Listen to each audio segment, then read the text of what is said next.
کہتے ہیں کہ ایک سلطنت کا بادشاہ تھا اور بہت زیادہ ہی فخر کرتا تھا اپنی بادشاہت پر، اور بہت زیادہ عقل و دانش کی وجہ سے مشہور تھا۔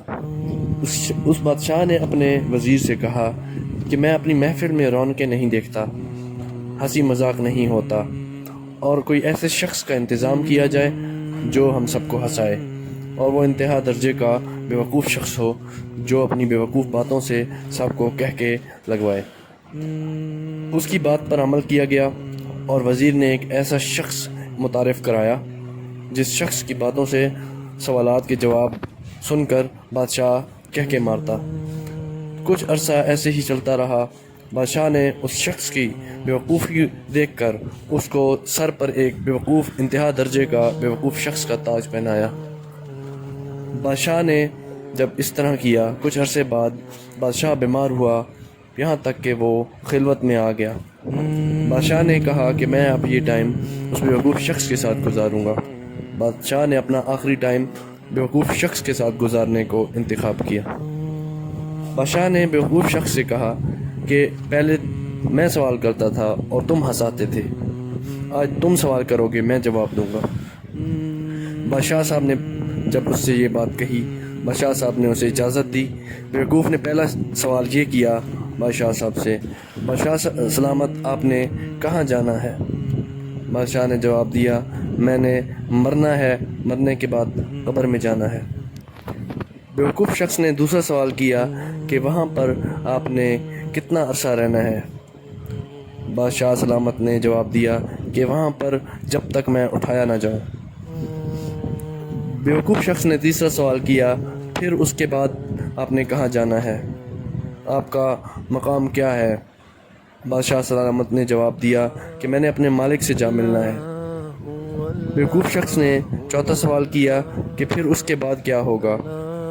بادشاہ سلامت نے جواب دیا کہ اس کے بعد میرا فیصلہ ہوگا کہ میں نے جزا پانی ہے یا سزا۔ بیوقوف شخص نے کہا، جزا یا سزا، اگر آپ کو ان میں سے کوئی بھی ملے، آپ نے وہاں پر کتنا عرصہ رہنا ہے؟ بادشاہ سلامت نے جواب دیا، ہمیشہ۔ بیوقوف شخص نے اٹھا اور اپنے سر سے تاج اتارا، اور تاج اتارتے ہی ایک اور سوال کیا، بادشاہ سلامت، ناراضگی معاف، آپ سے ایک سوال اور کرنا چاہتا ہوں۔ بادشاہ سلامت نے جواب دیا، جی پوچھیں۔ بیوقوف شخص نے سوال یہ کیا کہ بادشاہ سلامت، جہاں ہمیشہ رہنا ہے اس کے لیے آپ نے کچھ اکٹھا کیا، ساز و سامان؟ بادشاہ سلامت نے جواب دیا، نہیں، میں نے ادھر کے لیے کچھ بھی سامان اکٹھا نہیں کیا۔ بیوقوف شخص نے بڑے ہی عاجزانہ طریقے سے بادشاہ سلامت کے سر پر وہ تاج رکھ کر کہا، گستاخی، بے ادبی معاف، حضور، مجھ سے زیادہ اس تاج کے آپ حقدار ہیں۔ آپ نے جہاں رہنا نہیں تھا ادھر آپ نے محل اور بہت ہی بادشاہت کی اور عالیشان زندگی گزاری، اور جہاں ہمیشہ رہنا تھا وہاں کے لیے آپ نے کچھ اکٹھا نہیں کیا، کچھ ساز و سامان اکٹھا نہیں کیا۔ معزز سامعین و حضرات، اس واقعے سے یہ سبق ملتا ہے کہ انسان جس منزل کو ہے، جس سفر کو ہے، اس کا مقام آخرت ہے۔ آخرت میں سزا یا جزا ہوگی اس پر جو اس دنیا میں ہم نے سفر کے دوران عمل کیے۔ یہ چند ایام ہیں، ان کے اوپر ہمیں ہمیشگی کا جو ہے حساب دینا ہے، یا تو سزا ہوگی یا جزا۔ سزا بھی ہمیشہ کی ہوگی، اور اگر جنت ہے، جزا ہے، تو وہ بھی ہمیشہ کی ہوگی۔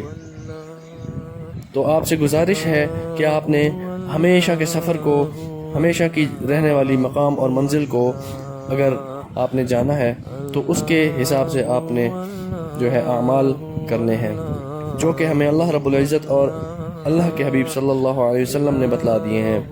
فرائض ہیں، واجبات ہیں، سنت اعمال ہیں، نوافل ہیں۔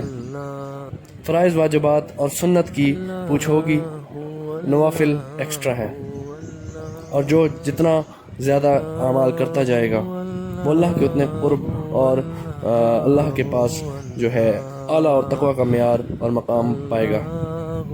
اللہ رب العزت سے دعا ہے کہ اللہ رب العزت ہمیں آپ سب کو دین پر عمل کرنے کی توفیق عطا فرمائے، اور زندگی میں رہنے کی ایسے توفیق عطا فرمائے کہ اللہ رب العزت کے پاس جب جا رہے ہوں تو ہمارے چہرے پر اور اللہ رب العزت کے حسین چہرے پر مسکراہٹ ہو۔ اللہ رب العزت سے دعا ہے کہ اللہ رب العزت ہمیں دین پر عمل کرنے کی توفیق عطا فرمائے۔